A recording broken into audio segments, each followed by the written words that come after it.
Baik, Assalamualaikum warahmatullahi wabarakatuh. Alhamdulillahirabbil alamin wassalatu wassalamu ala asyrafil anbiya'i wal mursalin sayyidina wa maulana Muhammadin wa ala alihi wa sahbihi ajmain. Qala Allah ta'ala fil Qur'anil Karim, a'udzubillahi minasyaitonir rajim.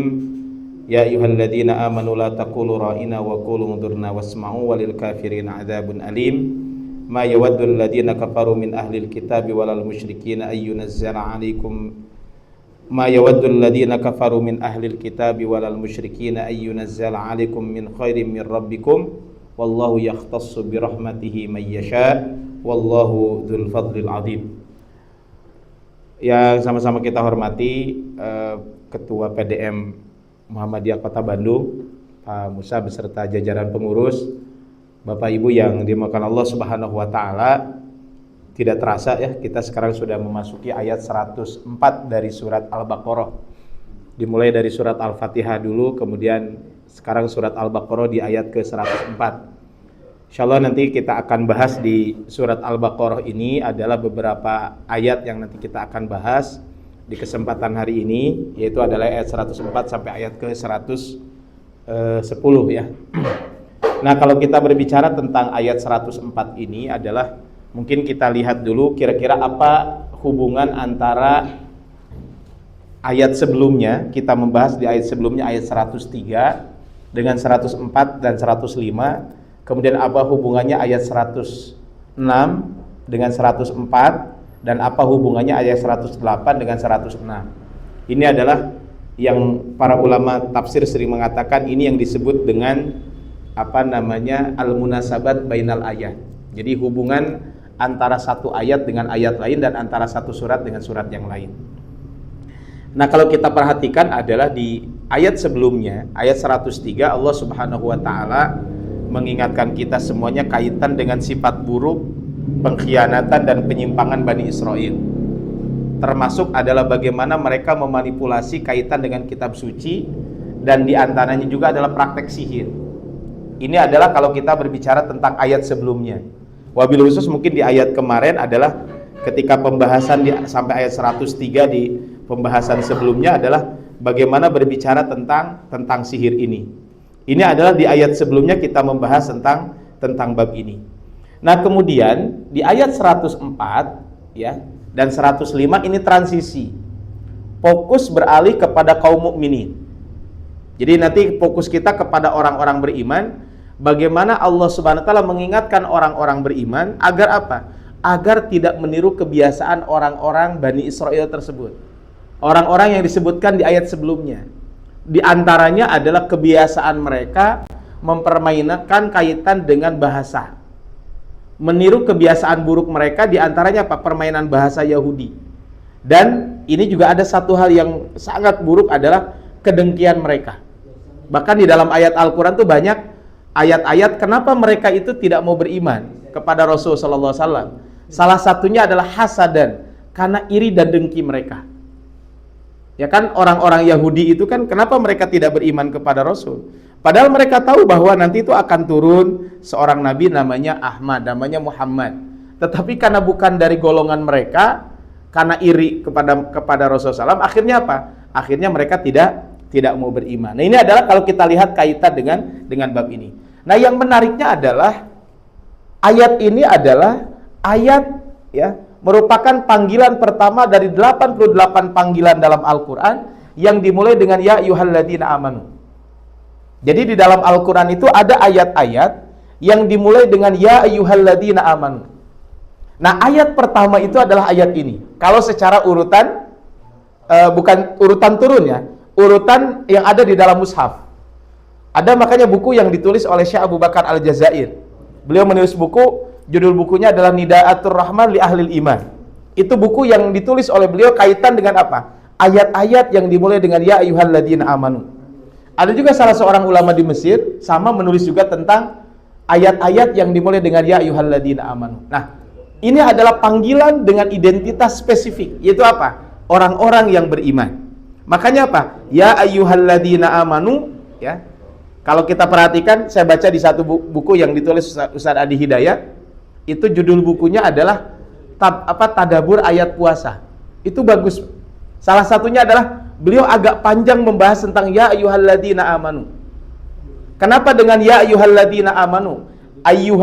Kalau dia kan ya ayyuhalladzina kan menggunakan harfun nida. Ya, seruan. Nah, ya ini unik. Ya itu apa? Unik. Kenapa? Kan manggil orang tuh ada memanggil yang dekat, memanggil yang jauh. Kalau ya ini bisa digunakan dua-duanya. Sehingga di sini adalah ketika mengatakan ya ayyuhalladzina amanu, menegaskan betapa Allah itu dekat dengan orang-orang beriman. Karena dekat berarti apa? Kita ini dituntut untuk melaksanakan ketaatan yang mutlak kepada Allah Subhanahu wa taala. Jadi ini adalah ayat yang pertama kali yang dimulai dengan ya ayyuhalladzina amanu. Jadi kalau nanti ditanya ayat apa ayat pertama yang dimulai dengan ya ayyuhalladzina amanu sesuai dengan urutan mushaf, ya ini adalah surat Al-Baqarah ayat 104.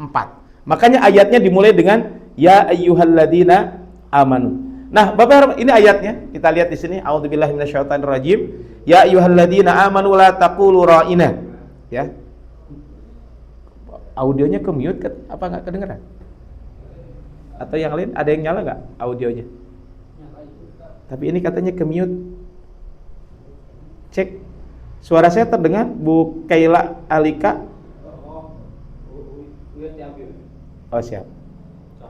Dia hijau ya. Ada yang suaranya yang banyak kayaknya. Yang lain pada dimatiin bisa nggak, Pak? Mati yang lain. Cek. Nah, masih ada yang nyala. Ya. Baik, kita lihat ya ayyuhalladzina amanu, wahai orang-orang yang beriman. Di sini la taqulu ra'ina. Janganlah kalian mengatakan kepada Muhammad ra'ina. Nanti kita akan bahas apa yang disebut dengan ra'ina. Wa qulu unzurna, tetapi katakanlah unzurna. Wasma'u, dan dengarkanlah, ya. Kemudian apa? Kata Allah Subhanahu wa taala, walil kafirin adzabun alim. Ini ayat 104. Ayat 105. Ma yawaddul ladzina kafaru min ahlil kitab walal musyrikin ayyunazzala 'alaikum ini kayaknya ayatnya salah ya. Ya. Ini ayatnya salah. Sebentar, mohon izin. Ya, kita lihat di sini. Ya ya ayyuhalladzina amanu la taqulu ra'ina wa qulu unzurna wasma'u walil kafirin adzabun alim. Kemudian di sini adalah ma yawaddul ladzina kafaru min ahlil kitabi walal musyrikin ayyunazzala 'alaikum min khairin min rabbikum wallahu yakhtassu bi rahmatihi may yasha wallahu dzul fadlil 'adzim.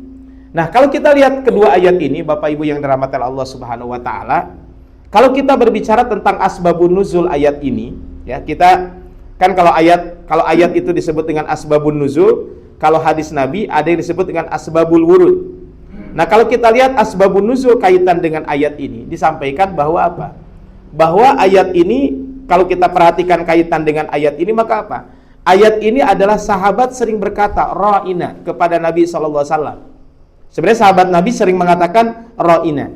Nah, tujuan sahabat Nabi mengatakan ra'ina ini sebenarnya apa? Bermakna, sudikah engkau memperhatikan kami? Ya. Saat meminta penjelasan wahyu. Jadi, para sahabat Nabi ketika mengatakan ra'ina, sebenarnya tujuan para sahabat Nabi baik, nggak ada masalah. Nah, tetapi apa?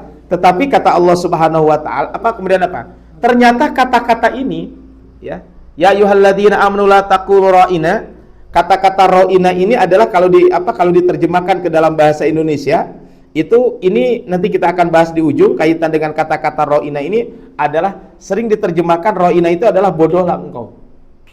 Jadi orang-orang Yahudi mengatakan ra'ina itu bodohlah engkau.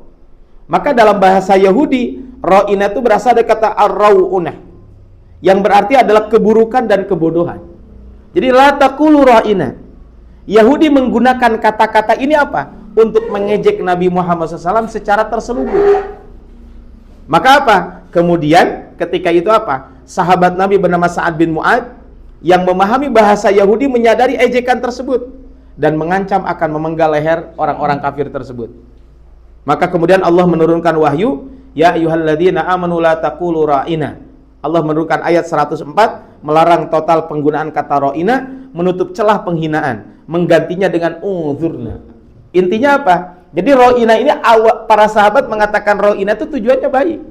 Ya Rasul, saya ingin bertanya tentang wahyu ini gimana gitu. Tapi bagi orang-orang kafir itu maknanya berbeda kaitan dengan ra'ina tersebut. Mereka mengatakan ra'ina itu adalah kata ru'unah.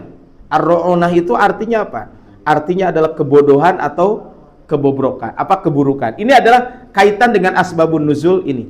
Ini adapun ayat 105 ketika mengatakan ma yawaddul ladzina kafaru min ahlil kitabi walal musyrikina ayyunazzala alaikum min khairin min rabbikum wallahu yakhtassu bi rahmatihi may yasha wallahu dzul fadlil adzim. Ini turun kaitan dengan apa? Kaitan dengan kenapa orang-orang Yahudi ini menolak. Kaum muslimin mengajak orang Yahudi ayo beriman. Mereka menolak dan mengklaim agama mereka lebih baik. Kenapa mereka mengatakan seperti itu? Didasari iri hati mereka. Ahli kitab dan musyrikin tidak rela jika kebenaran dan kebaikan itu diturunkan kepada umat Islam, bukan golongan mereka. Ujungnya apa? Ujungnya adalah kedengkian. Bantahan ilahiyah prerogatif Allah, wallahu yakhtassu bi rahmatihi may yasha. Ayat ini turun untuk membongkar kedengkian tersebut, menegaskan bahwa kenabian dan risalah adalah murni anugerah dan otoritas Allah. Wallahu yakhtassu bi rahmatihi may yasha wallahu dzul fadlil adzim. Ini adalah kaitan dengan asbabun nuzul kedua ayat ini. Tapi kita lihat Bapak Ibu, analisis komparatif kaitan dengan bahasa. Kalau kita perhatikan kedua ayat ini, la taqulu ra'ina. Janganlah kalian mengatakan ra'ina. Ra'ina itu aslinya, makna asli Arabnya itu adalah perhatikan kami, pelihara kami. Itu bagus maknanya. Tapi makna dalam bahasa Ibrani itu ada makna terselubung, yaitu apa? Kebodohan, ketololan, atau pendengar yang tidak mendengar atau ejekan. Jadi maksudnya ini mengejek. Maka status hukumnya adalah ini terlarang karena mengandung ambiguitas yang dimanfaatkan musuh. Ya. Makanya walaupun nanti dalam syariat Islam ada yang disebut dengan tauriyah. Tauriyah itu kan mengucapkan satu kata tapi maknanya bercabang. Itu sebenarnya berdusta. Tapi para ulama mengatakan menggunakan berdusta yang dibolehkan itu adalah menggunakan tauriyah, tapi bukan sengaja berdusta. Tapi contohnya ada sesuatu untuk menyelamatkan seseorang dan lain sebagainya. Contoh, ada orang mau dibunuh, masuk ke kantor ini. Ada orang lewat sini nggak? Maka bilangin, nggak ada lewat sini, adanya lewat kadia. Gitu. Kan benar, nggak ada lewat sini mah. Nah, ayana kadia gitu. Nah, itu kan seperti itu.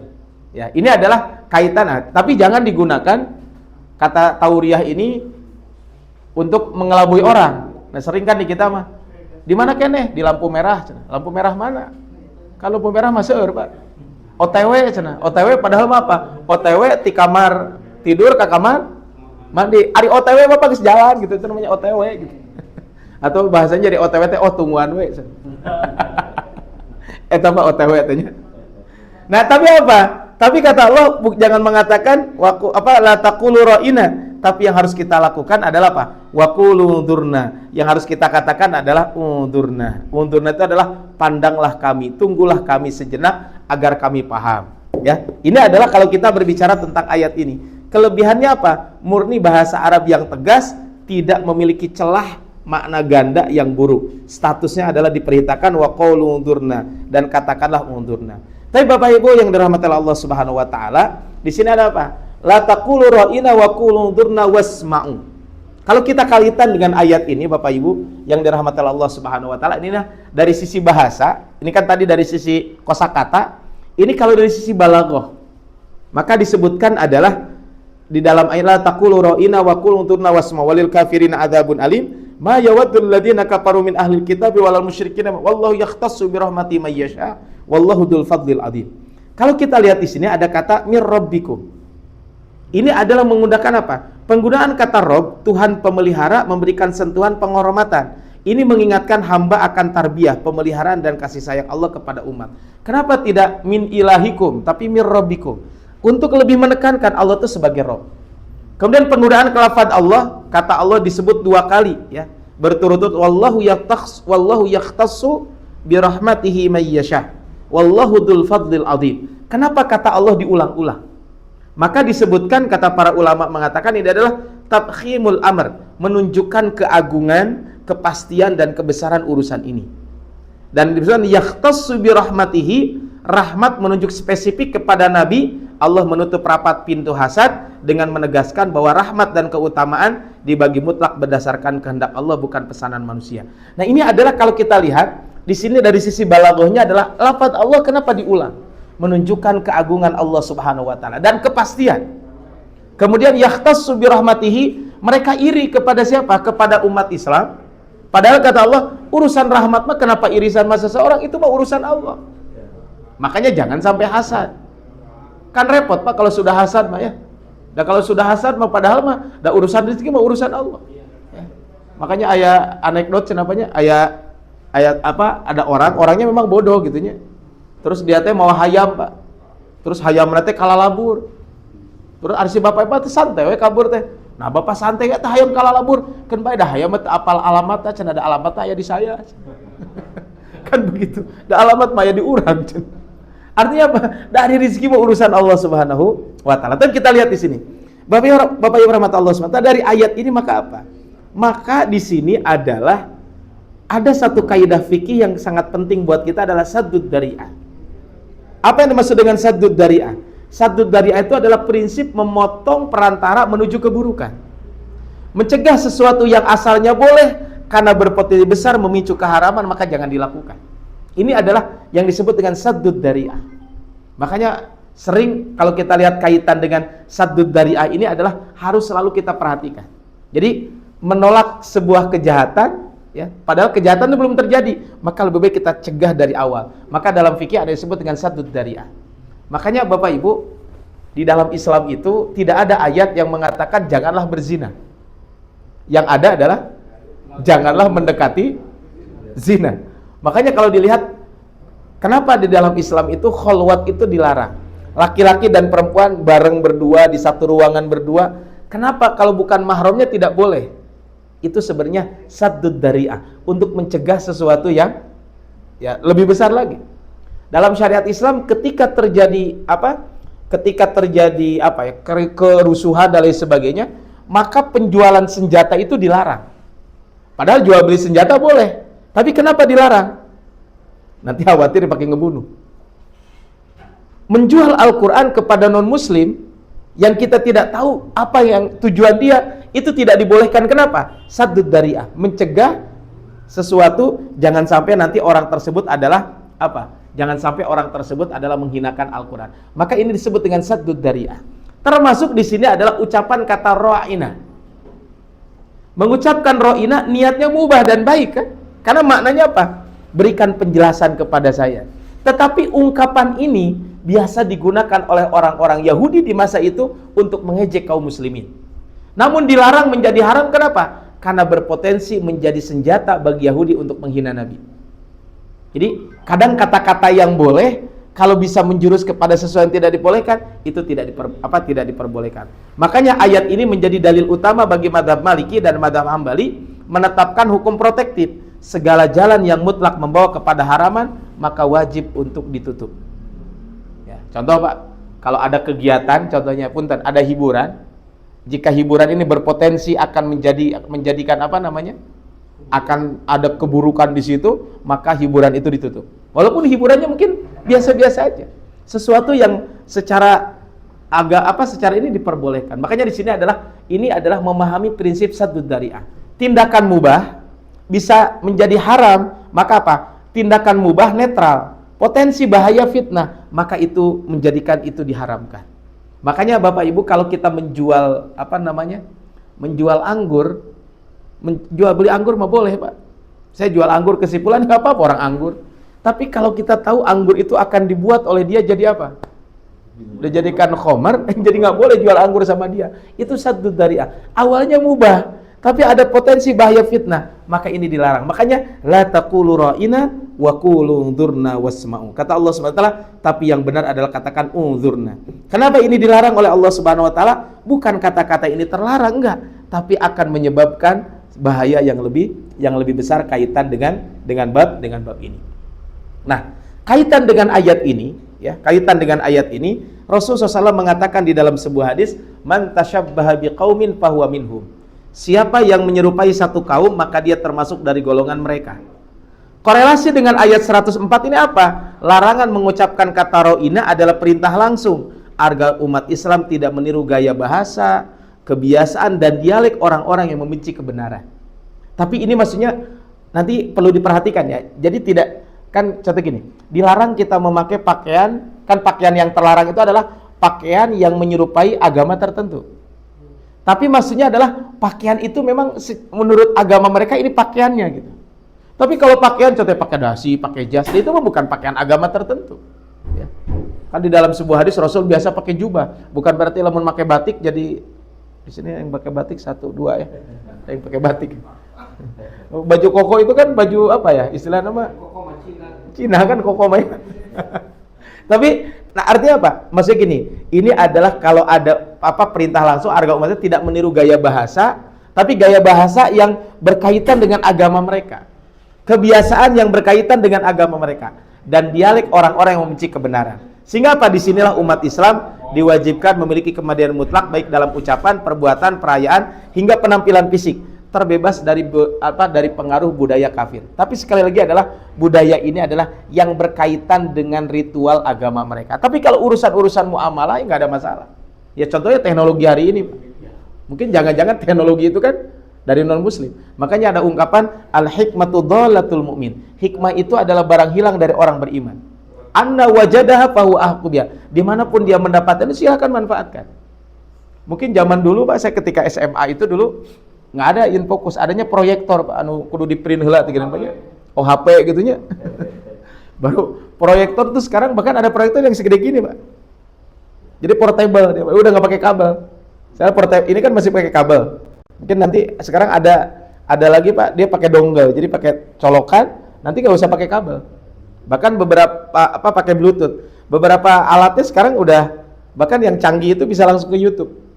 Saya pernah di salah satu rumah ustadz, dia punya rumah, terus ada juga majelis taklimnya gitu ya, tempat mengajinya. Nah, itu di situ Pak, subhanallah. Di tempat itu canggih banget alatnya. Nah, artinya apa? Ini kan maksud tasyabuh di sini adalah erat kaitannya dengan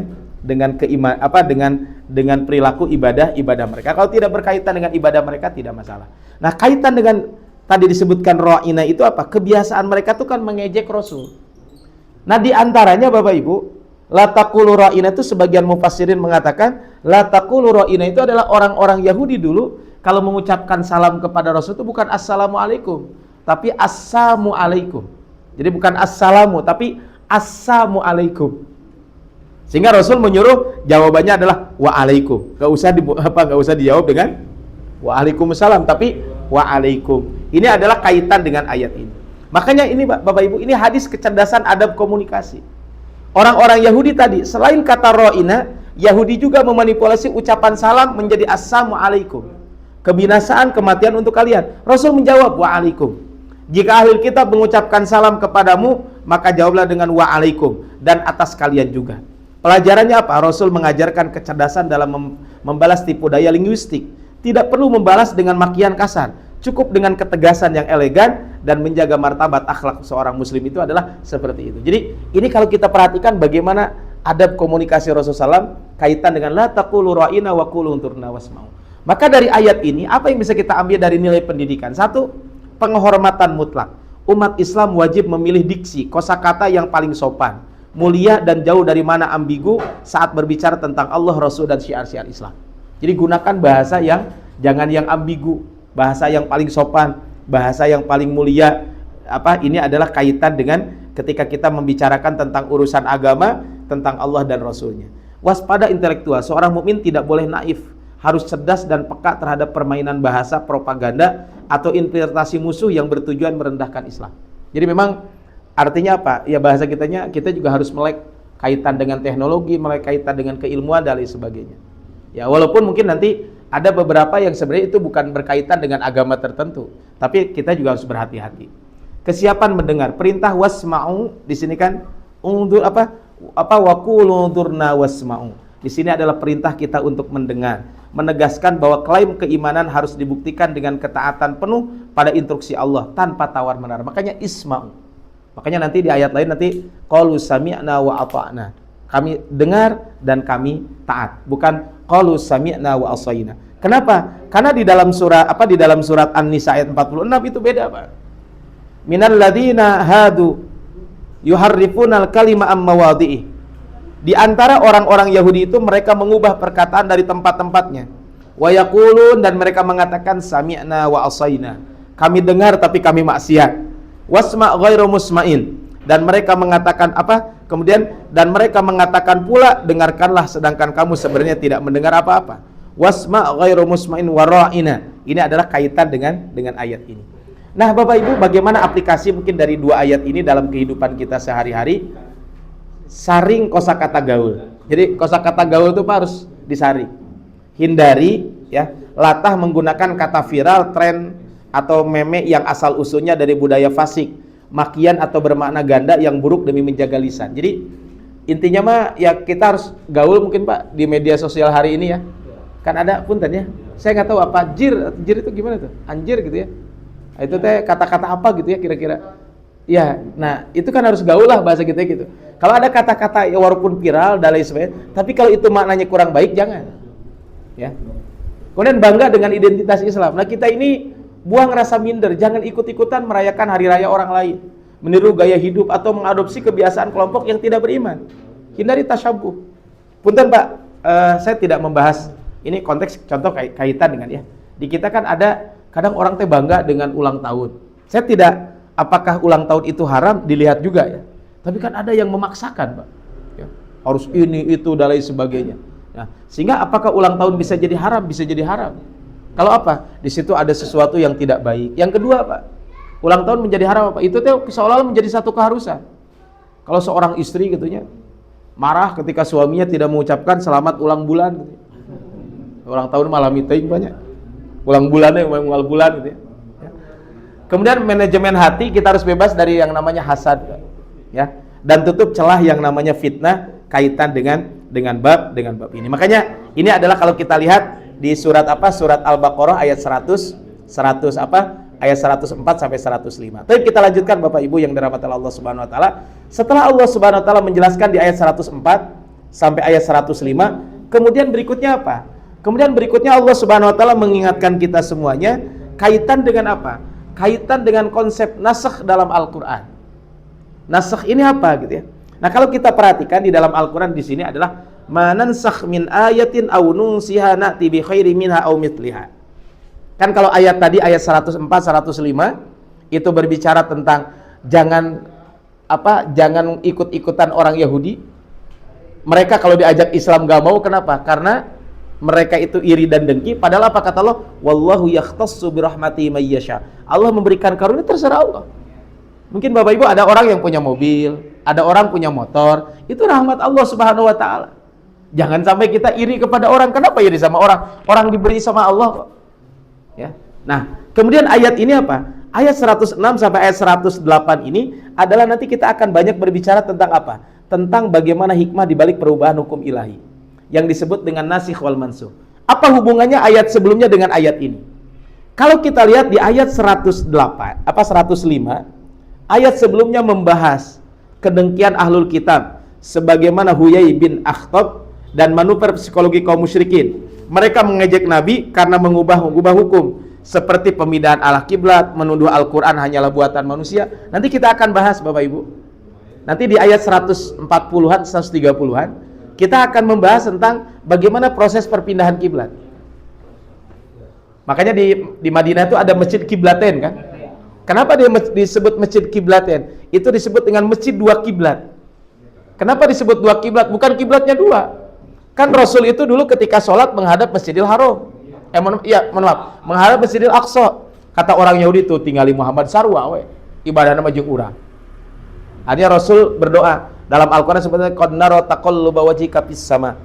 Maka kata Al-Imam Ibnu Katsir disebutkan bahwa Rasul itu berdoa kurang lebih berapa? Sekitar 16 bulan. Terus berdoa, akhirnya dipindahkan kiblat. Pas dipindahkan kiblat, cenah. Berarti apa? Berarti Muhammad itu benar, ajaran Muhammad itu benar. Nah, bukti nama tuh cenah diubah-ubah ibadatnya sakarepna. Menuduh Al-Qur'an hanya buatan manusia. Makanya di awal-awal surat Al-Baqarah kan disebutkan disebutkan apa? Wa in kuntum fi raibim mimma nazzalna 'ala abdina fa'tu bi suratin min misli. Coba kamu datangkan, bisa nggak surat semisal dengan itu? Nah, ini adalah bagaimana provokasi dan keraguan orang-orang Yahudi terdahulu. Maka kemudian apa? Kemudian Allah menjawab. Allah menurunkan ayat ini untuk menegaskan kedaulatan mutlak.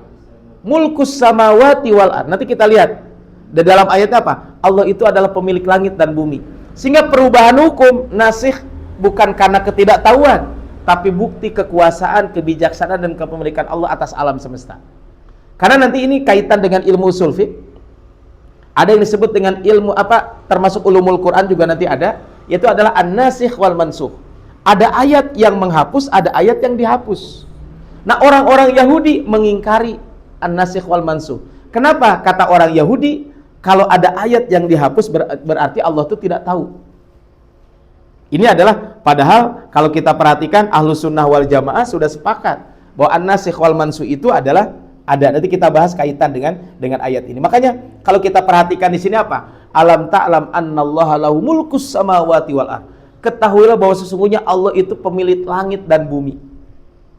Wa malakum min dunillahi mi waliyyin wala nasir. Dan tidak ada sedikit pun dan tiada bagimu selain Allah seorang pelindung maupun penolong. Kata para ulama, apa bedanya waliyun dengan nasirun? Kalau waliyun itu adalah orang yang punya orang yang dekat dengan kita. Itu namanya, makanya pelindung. Kalau nasirun, penolong itu bisa jadi orang dekat, bisa jadi orang jauh. Maka maksudnya begini, tidak ada yang bisa menolong kamu baik orang dekat atau orang jauh. Ya kalau Allah sudah tidak kalau Allah tidak menghendaki, maka tidak ada satupun yang bisa menolong kaitan dengan bab ini. Tapi Bapak Ibu, kalau kita lihat asbabun nuzul ayat ini bagaimana? Kata para ulama mengatakan, orang-orang musyrikin mengejek, lihat tuh Muhammad, ia menyuruh sahabat hari ini, lalu melarang besok. Sholat kan menghadap kemana? Ke Masjidil Aqsa. Beberapa tahun kemudian tuh lihat pindah ke mana? Maka apa? Misal hukuman zina dari kurungan rumah berubah menjadi cambuk atau rajam. Allah menurunkan ayat surat 6 ini membantah tuduhan bahwa Al-Quran itu saling bertentangan. Maka nanti Bapak Ibu ketika dalam Al-Quran atau hadis Nabi ada dua ayat yang bertentangan, maka salah satu metode yang dipakai oleh para ulama adalah yang disebut dengan an-nasikh wal mansukh. Apakah ada an-nasikh wal mansukh atau tidak? Ayat ini dihapus dengan ayat sebelumnya. Contoh Pak. Ya, contoh gini. Di dalam surat An-Nisa itu disebutkan, ya ayyuhalladzina amanu la taqrabus sholata wa antum sukara. Wahai orang-orang yang beriman, janganlah kamu mendekati sholat dalam keadaan mabuk. Berarti kalau lihat ayat ini, mabuk itu boleh asalkan kertas sholat, Pak. Ya kan maknanya begitu. Tapi Bapak Ibu, ayat itu betul adanya. Karena sebagian sahabat Nabi, Pak, sebelum turun ayat surat Al-Maidah ayat 90, 91, itu masih ada yang punya khomer di rumahnya. Makanya kan cap orang tua. Jadi masih ada, Pak. Salah satunya apa? Di dalam hadis disebutkan, ketika turun innamal khamru wal maisir wal ansab wal azlam rijsun min amali syaitan, itu kota Madinah itu basah, Pak. Artinya apa? Ya mereka itu kan di ayatnya juga memang khamar kan tidak langsung turun haram kan? Bahkan kalau lihat surat Al-Baqarah apa? Lihat surat Al-Baqarah. Yas'alunaka 'anil khamri wal maisir. Mereka bertanya kepada engkau Muhammad tentang khamar dan judi. Kul, katakan, fihi ma ismun kabir wa manafi'ul linnas. Katakan, khamar dan judi itu dosanya besar tapi manfaatnya ayat. Kan itu ayatnya. Tapi wa ismuhuma akbaru min naf'ihima. Tapi dosanya lebih besar dibanding manfaatnya. Maka apa? Bahkan kalau kita lihat khamar sebelumnya apa? Beda lagi.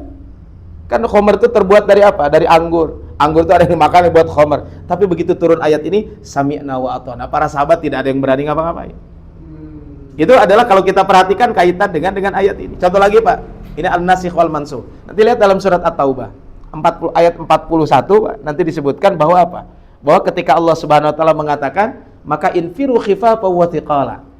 Kamu pergi semuanya berjihad, mau ringan, mau susah, pergi berjihad. Pokoknya mah ditita jihad kabeh, Pak. Mau berat, mau enggak ada lagi istilah mun majelis tabligh teh pokokna mah rek keur ngajar henteu eureunkeun kudu ikut pengajian eta infiru khifafan wa thiqala. Kemudian berikutnya apa Pak? Turun ayat. Laisa 'alal a'ma walal arji wala 'alal maridi harujun. Tidak ada masalah orang yang tadi Pak, orang buta, orang yang tidak punya kemampuan. Pokoknya intinya mah orang yang enggak mampu tidak ada masalah untuk tidak berjihad. Artinya apa? Jihad wajib tapi anu teu mampu mah teu naon. Mun jihad kabeh bahaya, Pak. Maka turun nanti surat surat ini dalam surat Al-Taubah berurutan 41 kemudian 41 dan ayat 91 kemudian ayat 122. Ayat 122 disebutkan wa ma kanal mu'minuna liyaghfiru kaffah. Jangan semua mukmin itu perang semua. Walaula nafaru min kulli firqatin minhum ta'ifatul liyatafaqahu fiddin. Mungkin yang lain perang tapi ada yang mencari ilmu. Mungkin nanti kalau sekarang Pak, jangan semuanya ke ke NTT. Mungkin ada juga yang mempersiapkan yang lain. Jangan semua logistik itu bantuannya dalam bentuk bangunan. Mungkin ada yang bentuknya psikologi, ada yang apa macam-macam, Pak. Itu artinya apa? Di sini menunjukkan apa? Ada yang lainnya gitu ya. Harus ada yang melakukan tuh yang lainnya. Makanya apa? Allah menurunkan ayat 106 untuk membantah tuduhan bahwa Al-Qur'an saling bertentangan. Enggak. Ya.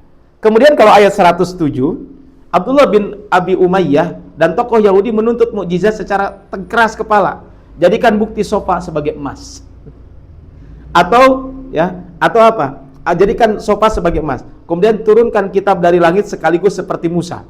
Allah merespon ayat 8, disebutkan dalam ayat ke-8 ini disebutkan apa? Ini kaitan dengan respon yang Allah berikan kepada orang-orang Yahudi itu apa? Disebutkan am turiduna tas'alu rasulakum kama su'ila Musa min qabl. Apakah kamu menghendaki untuk meminta kepada Nabi Musa seperti kamu meminta apa? Apakah kamu menghendaki meminta kepada para nabi seperti orang-orang dulu ya, meminta kepada Nabi Musa sebelum kalian. Ini adalah kaitan dengan asbabun nuzul surat yang disampaikan ini. Tapi Bapak Ibu, ini adalah kalau kita lihat ayat ini, manansakh min ayatin aw nunsiha. Nah, di sini adalah manansakh ya. Manansakh di sini adalah maksudnya apa? Manansakh itu menghapus atau menghilangkan. Seperti matahari menghilangkan bayangan atau menyalin. Maka istilah syariah apa yang disebut dengan an-nasakh itu? Mengangkat atau menghapus suatu hukum syariat dengan dalil syariat lain yang datang belakangan. Itu yang disebut dengan menghapus. Jadi ketika ada satu ayat, datang ayat yang lain bertentangan dan ayat yang kedua itu menghapus ayat pertama. Itu adalah yang disebut dengan an-nasakh wal mansukh adalah seperti itu. Manansakh min ayatin aw nusiha. Nah, para ulama tafsir mengatakan ketika menyebutkan aw nusiha ini qiraahnya ada dua. Ada yang qiraahnya adalah ini yang biasa kita baca adalah aunusiha, itu adalah aunusiha ini adalah maksudnya adalah dengan didommahkan, Pak. Ini adalah aunusiha. Ini yang pertama ini adalah aunusiha dengan didommahkan, maknanya adalah meninggalkan. Maksudnya apa? Kami membuatmu lupa ayat wahai Muhammad. Kami jadikan engkau melupakan. Jika kata an-nisyan maknanya ditinggalkan, maka ayat ini kami jadikan engkau meninggalkan ayat tersebut. Jadi manansakh min ayatin aw nunsiha. Maka di sini adalah menghilangkan ayat tersebut dari ingatan Nabi dan kaum muslimin. Ini adalah bisa jadi maknanya aw nunsiha. Tapi ada qiraah yang lain, ya. Qiraah yang lain itu adalah aw nansaha. Nunnya difathahkan. Yang maknanya adalah tidaklah Allah menghapus satu ayat atau menunda atau mengakhirkan penetapan hukumnya.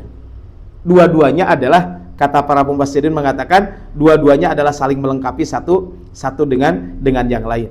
Dua-dua mana itu berdekatan, yaitu apa? Saling melengkapi. Jika Allah telah menangguhkan sebuah ayat dan mengakhirkan hukumnya, tentu dia melupakan, maksudnya apa? Dia melupakannya, maksudnya membiarkan tanpa menghapusnya. Ini adalah makanya disebut dengan aunusia. Kemudian kata Allah, na'ti bi khairi minha aw misliha. Nanti ayatnya itu adalah pasti kami akan ganti dengan lebih baik atau sebanding dengannya. Jadi nanti an-nasikh wal mansukh itu Pak, ada yang lebih berat, ada yang lebih ringan, ada yang sama-sama saja. Ini adalah mungkin nanti pembahasan dalam bab ini, mungkin detailnya nanti kita bahas ketika pembahasan tentang ulumul Quran yang disebut dengan an-nasikh wal mansukh. Ini adalah kaitan dengan an-nasikh wal mansukh. Ya, direvisi. Nah, bukti sejarah Bapak Ibu, bukti dan kesepakatan bahwa apa? Terdapat riwayat sahih tentang dua orang sahabat yang terbiasa membaca suatu surat. Lalu pada satu malam mereka tiba-tiba tidak bisa mengingat satu huruf pun. Pagi harinya Rasul bersabda, surat ini termasuk yang dinasakh atau aku jadikan lupa kepadanya. Bukti nyata bahwa aunusiha. Tadi kan dilupakan. Kesepakatan mayoritas ulama, seluruh sahabat, salaf dan mayoritas ulama sepakat bahwa nasikh masuk akal dan benar-benar terjadi dalam syariat. Ini sebagai bukti rahmat dan dinamisnya hukum Islam. Bantahan khusus, pendapat Abu Muslim al-Asbahani yang menolak adanya nasakh ditolak secara luas oleh ulama karena memaksakan takwil yang bertentangan dengan fakta sejarah seperti perubahan iddah dan arah kiblat. Itu kan perubahan ahli kiamat itu nasikh wal mansukh. Nah, makanya di sini Bapak Ibu ada 3 jenis nasakh dalam syariat. Pertama, ada yang teks dan hukumnya naskhu tilawah wa hukman. Jadi tilawahnya dibuang, nggak ada lagi di dalam Al-Quran. Hukumnya pun dibuang. Ayat dihapus dari Al-Quran dan hukumnya pun tidak berlaku. Contohnya apa? Ayat tentang 10 susuan yang mengenyangkan membuat mahram. Ayat dan hukum ini dihapus diganti menjadi 5 susuan. Ini ayatnya nggak ada, tapi hukumnya tetap ada. Ini adalah, jadi kan kapan seorang bayi itu dikatakan mahram? Kan kalau bayi menyusui itu apa? Dikatakan mahram itu 1, Pak. Kalau menyusunya adalah 5 kali susuan. 5 kali susuan itu bukan 5 kali ngenyot, Pak. Tapi 5 kali susuan itu adalah maksudnya 5 kali sampai dia kenyang. Nah, tanda kenyang bayi itu tidur. Ya kalau ada ibu mungkin susuan sekali, perem. Disusuannya 2 kali, perem. Yang kedua, Pak, syaratnya adalah jadi bayi tadi disusuinnya adalah ketika masih dengan 5 kali susuan itu adalah 5 kali kenyang. Nah, mungkin hari ini, Pak, baik disusu langsung ataupun mungkin menggunakan pompa. Kan sekarang dipompa dulu ya. Makanya saya ingatkan ke istri saya. Istri saya tuh punya anak susuan, Pak. Jadi ada seorang bidan, yang bidan itu dekat, emang bidannya dekat dengan semua pasiennya, Pak. Jadi kalau konsultasi dengan beliau tuh bisa sejam 2 jam. Jadi makanya kalau beliau tuh nerima konsultasi sehari nggak pernah banyak-banyak. Karena konsultasi bisa 1 jam. Karena suaminya juga ikut. Maksudnya suami si yang hamil itu ikut. Bahkan untuk perencanaan melahirkan itu suaminya harus hadir. Nanti kalau biasanya di bulan ke-9 itu nanti dipanggil suaminya. Nanti gimana perencanaannya nih? Kalau ada apa-apa ke rumah sakit mana dan dokternya siapa? Itu udah detail banget. Nah, satu waktu beliau melahirkan. Ya anak pertama air ASI-nya kan nggak banyak. Nah, minta ke istri saya. Saya bilang ke istri saya. Nah, pas waktu itu ketemu kan pas saya lahiran anak kedua dan pas lahiran anak ketiga, mohon maaf. Saya bilang ke istri saya, ini adalah saudara sepersusuan. Saya bilang. Nah, makanya saya bilang, panggilnya ini ke anaknya itu, ini ibu susu kamu. Saya bilang. Nah, ini kan hati-hati. Nah, tapi yang kedua adalah bayi yang disusui itu adalah sebelum 2 tahun. Arigas 50 tahun mantep banyak. Itu tidak termasuk saudara sepersusuan. Yang kedua adalah teksnya dihapus, ya. Hanya teks nasakh tilawah saja. Teks ayat dihapus dari mushaf, tidak dibaca lagi, tetapi hukumnya tetap berlaku. Contoh ayat hukum rajam bagi pezina muhsan yang sudah menikah. Kan yang berzina itu kan ada 2, ada muhsan, ada ghair muhsan. Kalau yang muhsan itu sudah menikah, ghair muhsan itu belum menikah. Lafadznya dihapus, namun Umar bin Khattab bersaksi hukumnya tetap wajib. Ya. Yang ada kan pajlidu, kan kalau ada orang berzina itu kan ada dijilid itu kan dicambuk. Itu kan ayatnya dalam surat An-Nur. Tapi kaitan dengan itu yang pajlidu itu adalah yang belum menikah. Kalau yang sudah menikah adalah dirajam. Kemudian yang ketiga adalah nasakh hukumnya saja. Ayatnya tetap ada dan dibaca dalam Al-Qur'an. Dan itu cukup banyak, Pak. Ayatnya dinasakh, mohon maaf, hukumnya dinasakh tapi ayatnya masih ada di dalam Al-Qur'an. Ini cukup banyak, Pak.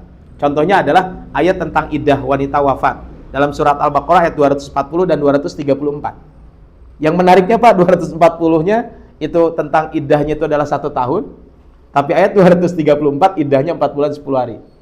Ini adalah, jadi yang dinasakh, ini kan urutannya kan, kalau urutan yang ada di mushaf kita sekarang ini bukan berdasarkan asbabun nuzul, bukan berdasarkan urutan turun Al-Quran tersebut. Maka kalau kita lihat Bapak Ibu, kenapa ada an-nasikh wal mansukh? Imam Fakhrur Razi dan mufassir lainnya mengumpamakan para nabi sebagai dokter umat. Jadi, kenapa nasikh wal mansukh? Ibarat punten, Pak, ini dokter umat. Dokter yang hebat akan mengganti dosis dan jenis obat sesuai dengan perkembangan kesehatan pasien. Inilah bukti fleksibilitas atau murunah Islam. Kan kalau kita berobat ke dokter kan obatnya pasti akan mungkin awal-awal ketika parah banget dinaikin kan, naik banget. Atau bisa dari bawah terus ke atas, atau dari atas diturunkan dosisnya. Maka fase awal jahiliyah penyakit, masyarakat Arab dipenuhi tradisi buruk, resep hukum-hukum dasar untuk perbaikan moral perlahan kan. Makanya tadi kenapa kok khamar tidak langsung diharamkan, Pak? Bisa jadi memang masyarakatnya kan belum siap, maka ada bertahap di situ. Kemudian tadarruj, penerapan hukum bertahap. Contoh pengharaman khamar, minuman keras itu dan riba dilakukan 4 kali, Pak. Jangan sampai kita memahami ayat riba salah. Dalam surat An-Nisa, surat Ali Imran disebutkan, ya ayyuhalladzina amanu la ta'kulur riba adhafan mudha'afa. Janganlah kamu makan riba itu berlipat-lipat. Berarti 1 lipat mah boleh, Pak? Nggak boleh tetap. Kenapa? Ayat itu ada sebelum turun surat Al-Maidah Al-Baqarah. Disebutkan wa ahallallahu al-bai'a wa harramar riba. Yang terakhir adalah syariat itu adalah sempurna. Hukum akhir ditetapkan, apa yang menjadi obat di masa lalu mungkin tidak cocok untuk masa depan. Ini kata Syekh Fakhruddin Ar-Razi atau disebut dengan Imam Ar-Razi mengatakan apa? Para nabi itu sebagai dokter umat. Maka namanya dokter kan menyesuaikan. Nah, termasuk nasikh wal mansukh juga dalam rangka ini gitu. Ini adalah kalau kita berbicara tentang nasikh wal mansukh. Nah, ini Pak, orang Yahudi mengatakan nasikh itu nggak mungkin. Yahudi menolak nasakh karena menyamakan dengan al-bada. Tuhan baru menyadari suatu ide atau meralat kesalahan karena ia tidak tahu masa depan. Ini menganggap Tuhan tidak maha tahu. Mustahil bagi Allah. Jadi kan padahal Allah itu alimun, khabirun, basirun gitu ya. Nah, kata orang Yahudi, oh berarti Allah ini bodoh. Kenapa bodoh? Nggak tahu masa yang akan datang. Namun manusia maknya Pak, diresapel dan lain sebagainya. Di amandemen gitu ya. Karena nggak tahu. Tapi Allah itu kalau ketika Al-Quran dinasakh itu bukan Allah nggak tahu. Tapi tadi tadarruj gitu ya, karena lihat sosial masyarakat dan lain sebagainya. Nasakh bukan karena Allah tidak tahu masa depan. Allah memiliki ilmu mutlak atas masa lalu, sekarang dan esok. Nasakh adalah kurikulum Allah Subhanahu wa taala yang mulai direncanakan sejak awal untuk mentransformasi manusia dari satu ibadah ke ibadah lain sesuai dengan kebutuhan zaman. Keputusannya berubah, tetapi ilmunya tidak pernah berubah.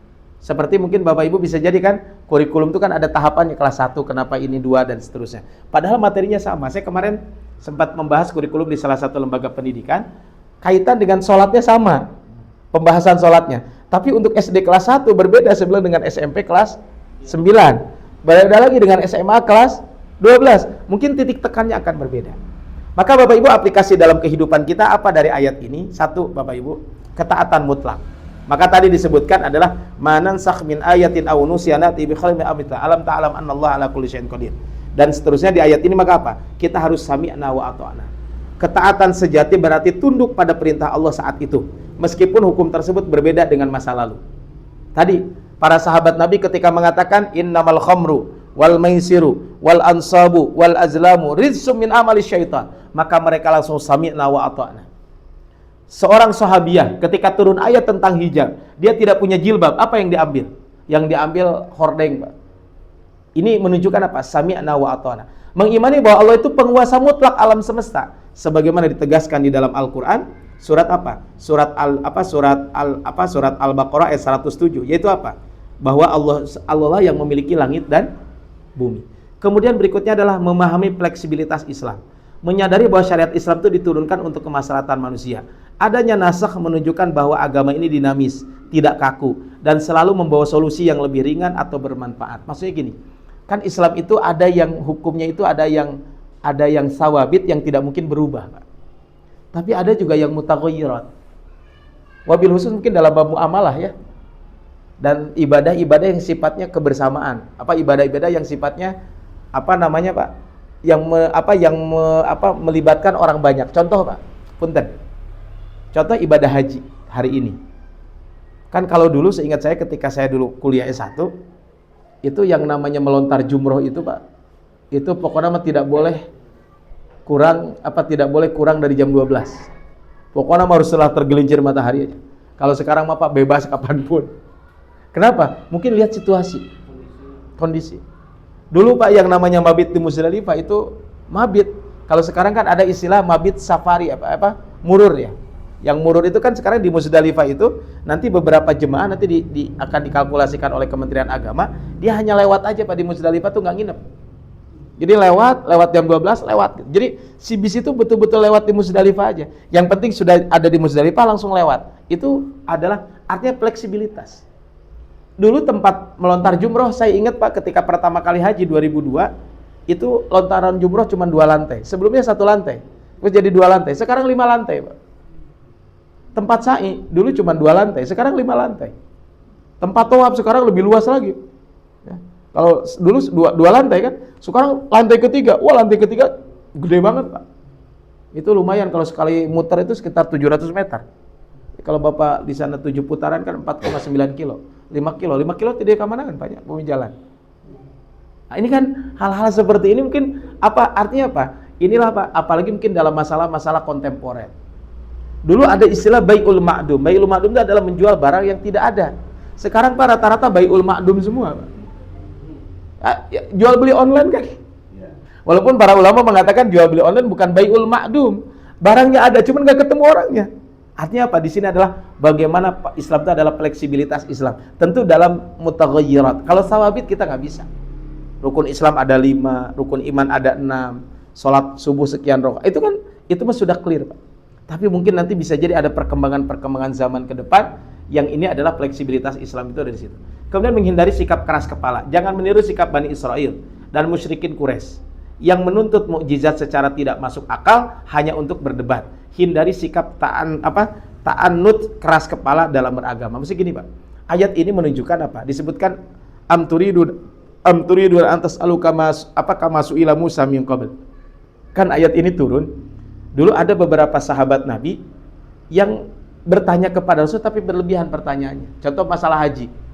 Kata Rasulullah, haji itu wajib. Nanya, ya Rasul apakah haji tiap tahun? Rasul nggak jawab, Pak.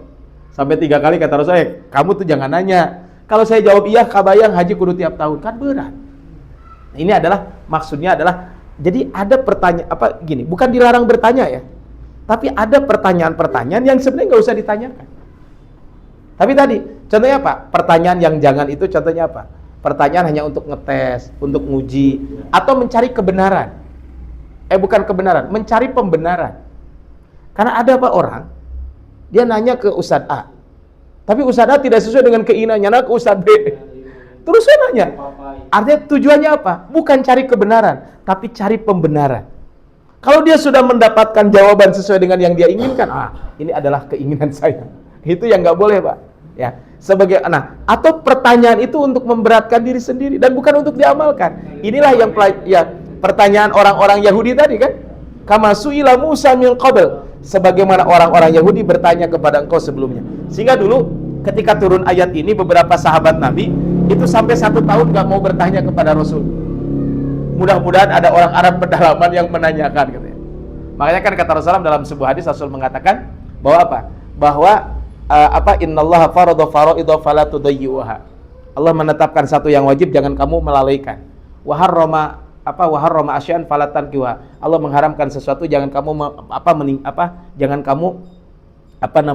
melanggar larangan tersebut. Wa sakata an asya rahmatan lakum ghairu nisyanin. Allah itu mendiamkan sesuatu untuk kalian, bukan Allah nggak tahu, tapi itu rahmat bukan karena Allah lupa kepada kalian. Nah, ini adalah ayat 106 sampai 108. Berikutnya Bapak Ibu yang terakhir adalah yang perlu saya sampaikan adalah di kesempatan hari ini adalah kaitan dengan ayat 109 ya, sampai dengan ayat ayat 109 sampai ayat ke 110. Ini adalah ayat terakhir yang kita bahas di hari ini. Yaitu apa? Kalau kita berbicara tentang ayat ini mengulang dengan ayat 105. Yaitu apa? Yaitu adalah kaitan dengan orang-orang Yahudi itu, dia itu kenapa tidak mau beriman? Karena tadi hasadan, karena ada yang disebut dengan hasad. Ini adalah kaitan dengan hasad, dan ini adalah kaitan dengan hasad. Baik, kita lihat ayat ini, larangan tegas dari Allah kepada kaum muslimin untuk mendengarkan nasihat atau mengikuti pandangan ahlul kitab. Ini konteks sebelumnya kan begitu. Maka di ayat 109 Allah menjelaskan alasan utama di balik larangan tersebut. Kenapa kita jangan mengikuti mereka? Karena mereka itu ujungnya apa? Karena hasadan. Allah membongkar motif sesungguhnya. Mereka menolak bukan karena kurangnya bukti, melainkan karena hasad batiniah dengan tujuan akhir membuat umat Islam murtad. Ini kan kalau kita perhatikan kaitan dengan surat ini. Nah, Bapak Ibu, kalau kita lihat ayat ini turun pasca kekalahan kaum muslimin di perang Uhud. Ya, ini sebagian ulama mengatakan ayat ini sebenarnya provokasi Yahudi pasca perang Uhud. Bahwa kaum muslimin kan tanda petik kalah ya, walaupun nggak kalah gitu ya. Kemudian apa? Kemudian aktor utamanya adalah siapa? Khususnya adalah tokoh Huyai bin Akhtab dan Abu Yasir bin Akhtab. Tidaklah kalian melihat apa yang menimpa kalian. Seandainya kalian berada di atas kebenaran, niscaya kalian tidak akan kalah. Maka kembalilah ke agama kami, itu lebih baik bagi kalian. Jadi mereka tuh memprovokasi, kalau kalian benar pasti dibantu ku Allah. Itu buktinya elek. Kemudian Allah menurunkan ayat 109 turun untuk menegaskan bahwa provokasi ini murni bersumber dari kedengkian, hasadan min indi anfusihim, karena bentuk iri dan dengki. Bukan argumen kebenaran, enggak. Pokoknya mah hasad, we. Ya. Makanya kalau kita lihat di sini adalah ada hasad, ada al-afwa, ada as-saffu. Hasad bermakna berharap hilangnya nikmat dari orang lain. Konteksnya penyakit batin ahli kitab timbul dari dalam jiwa mereka meski kebenaran Islam sudah sangat jelas. Ini kalau sudah hasad ngeri, Pak. Kira yang namanya iri dan dengki. Kemudian apa? Memaafkan dan membiarkan, meninggalkan hukuman atau balasan atas dosa dan kesalahan fisik atau lisan yang mereka perbuat. Itu namanya adalah al-afu. Sedangkan ada as-safhu, berlapang dada. Ya, berpaling dengan wajah, tingkatan lebih tinggi, menghapus bekas kesalahan dari dalam hati dan mengabaikan tanpa memberi cacaan. Jadi al-afu mah hanya memaafkan saja, Pak. Kalau ini mah apa? Sudah bersih sama sekali. Maka kalau kita lihat di sini ada hasad, ada ghibthah. Dua hal yang berbeda. Hasad itu haram, ghibthah itu dianjurkan. Apa bedanya? Kalau hasad menginginkan hilangnya nikmat Allah dari saudara muslim, baik agar nikmat itu berpindah kepada kita ataupun sekedar hancur. Jadi kalau hasad mah pokoknya mah nikmat orang hilang we. Baik nanti berpindah ke kita atau enggak. Makanya nanti ada pelit, ada kikir, Pak. Nah, kikir itu adalah perpaduan antara pelit dengan hasad. Jadi menginginkan nikmat orang hilang dari dia, dari orang tersebut, dan hartanya pindah ke dia. Nah, ini kan itu namanya kikir. Kalau pelit tidak mau berbagi dengan sesama. Nah, kalau ghibthah menginginkan kebaikan serupa tanpa berharap nikmat itu hilang. Ada orang menyumbang sekian ratus juta. Saya juga pingin. Ada sebuah lembaga baik banget. Saya juga nanti pingin punya lembaga yang sama. Itu namanya ghibthah. Kalau kecamannya apa? Kalau hasad sama mencela keadilan Allah. Karena kan tadi kalau hasad kan iri dengki. Kenapa sama saja dengan mencela Allah? Karena nikmat itu dari Allah, rezeki itu dari Allah. Maka seolah Allah memberikan nikmat kepada yang tidak berhak. Sifat ahlul kitab terhadap Nabi Muhammad kan begitu. Harusnya wahyu itu enggak kepada dia. Makanya di antara Rafidhah yang garis keras, Pak, orang Syiah yang garis keras itu adalah mengatakan bahwa wahyu itu salah alamat. Harusnya kepada Ali bin Abi Thalib. Jadi lain ayu ting ting wae, Pak, masalah alamatnya. Jadi malaikat ge cenah salah alamat. Naudzubillah min dzalik ya. Nah, kalau ghibthah itu justru diizinkan oleh Nabi sallallahu alaihi wasallam. Maka Bapak Ibu di sini adalah pemaafan sebagai manifestasi kekuatan bukan kelemahan. Jadi kalau kita memaafkan seseorang itu bukan kalau kita berbicara tentang ini, Pak, memaafkan orang itu bukan kelemahan, tapi memaafkan orang itu justru adalah kekuatan. Bagaimana Rasul merujuk kepada riwayat Usama bin Zaid, Rasulullah SAW dan para sahabat konsisten memaafkan dan bersabar atas gangguan kaum musyrikin dan ahlul kitab sesuai perintah ayat ini. Pemaafan sejatinya hanya bisa dilakukan oleh mereka yang memiliki keteguhan hati dan merasa kuat. Ya, ini ashabul qadrah asyaukah. Kemudian menanti waktu Allah sampai Allah mendatangkan perintahnya. Hatta ya'ti Allah bi amri. Sampai Allah memerintahkan ayat lain. Makanya kan sebelum Rasul memerangi orang-orang kafir, maka Rasul adalah bersabar di sini. Nah, Bapak Ibu, kemudian ketika kita melihat orang yang tadi orang iri, dengki, maka ternyata obatnya apa? Ada kekuatan spiritual yang harus dilakukan. Pertama adalah mendirikan sholat, ini kekuatan individu. Yang kedua adalah menunaikan zakat, ini kekuatan sosial. Jadi harus memadukan antara kekuatan individu dengan kekuatan sosial. Fokus memperbaiki kondisi spiritual individu, hablum minallah. Kalau zakat adalah memperbaiki kondisi sosial masyarakat, hablum minannas. Dampaknya apa? Dengan zakat mengentaskan kemiskinan. Dengan sholat adalah mengokohkan pilar keimanan, memperkuat kepercayaan, dan akhirnya apa? Dengan zakat dan sholat inilah sisi kemenangan dan kebahagiaan, menggabungkan antara kekuatan individu dan kekuatan sosial. Ini adalah kaitan dengan ini. Maka kata Allah, wa ma tuqaddimu li anfusikum min khairin tajiduhu indallah. Saat seorang wafat, manusia bertanya di dunia, apa harta yang ia tinggalkan? Sedangkan malaikat bertanya, apa amal yang telah ia kirim ke depan? Artinya apa? Di sini adalah pentingnya kita mengubah harta dunia menjadi investasi kehidupan abadi. Umar bin Khattab ketika berdialog, rumah telah ditempati, harta telah dibagi. Sebuah suara menjawab, apa yang kami kirimkan dulu telah kami temukan. Apa yang kami infakkan telah memberi untung, dan apa yang kami tinggalkan telah membuat kami rugi. Ini adalah kaitan dengan dialog Umar bin Khattab radhiyallahu taala anhu. Kemudian di akhir ayat mengatakan, innallaha bima ta'maluna basir. Allah itu atas segala sesuatu maha melihat. Bapak Ibu, dari ayat ini adalah wa'dun, janji Allah. Bagi orang beriman, maka Allah akan memberikan balasan yang terbaik. Tapi bagi orang yang kafir, ini wa'idun, hukuman, peringatan keras agar umat Islam tidak meniru keburukan ahlul kitab tersebut. Maka Bapak Ibu, terakhir adalah sebagai aplikasi dalam kehidupan kita sehari-hari, waspada terhadap perang pemikiran Ghazwul Fikri. Ini sekarang banyak, Pak, tentang Ghazwul Fikri itu adalah perang pemikiran, bagaimana anak-anak muda dicuci otaknya dan lain sebagainya. Yang kedua, membangun jiwa pemaaf yang paripurna. Dan yang terakhir adalah ubah energi kedengkian menjadi kompetisi positif. Jadi kalau ada antar sekolah gitu ya, jangan iri dengki, tapi fastabiqul khairat, berlomba-lomba dalam kebaikan. Mungkin di lembaga-lembaga juga mungkin ada divisi, ada apalah lain sebagainya, atau mungkin ada usaha lembaga gitu ya, mungkin usaha B, nggak usah saling iri dengki. Maka fastabiqul khairat. Ini adalah kompetisi dalam kebaikan ini.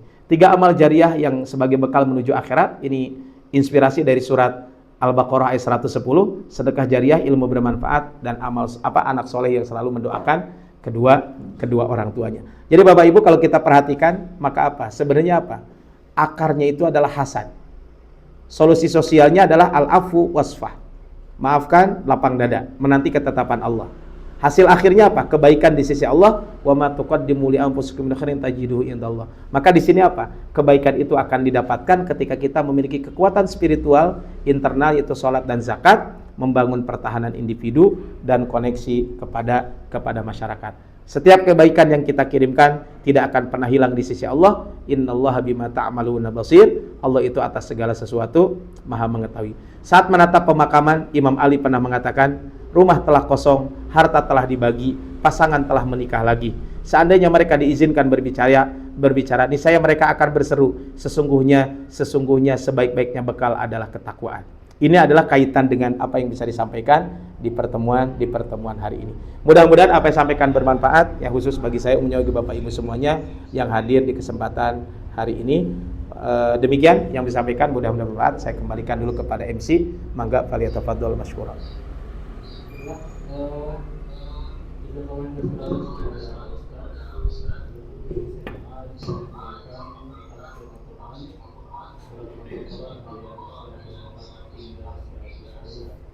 Baiklah, ada pertanyaan ini dari Ustaz. Ya. Izin bertanya, Ustaz, apakah Al-Quran surat Al-Baqarah ayat 1 ini bisa dimaknai bahwa semua penghinaan kepada Nabi dibalas dengan kata-kata yang baik, namun orang-orang kafir malah memanfaatkannya sebagai kelemahan, agama dimainkan, umat Islam baru bereaksi, penistaan agama. Apakah toleransi beragama yang ada di negeri kita merupakan wujud mengalah kepada keadaan? Nama label pada suatu bangunan, tempat misal RS yang diambil dari Quran dan hadis Al-Ihsan misalnya, kemudian diganti dirubah dalam bahasa lain. Umat Islam diam, tidak menolak. Apakah itu bentuk raina dan undurna? Ya, hatunun sadiyun, barakallahu fikum, subhanallah ya. Ini selalu hadir dan selalu aktif saya. Barakallah Sadiyun, mudah-mudahan sehat selalu dan Allah memberkahi usia Sadiyun dan kita semuanya.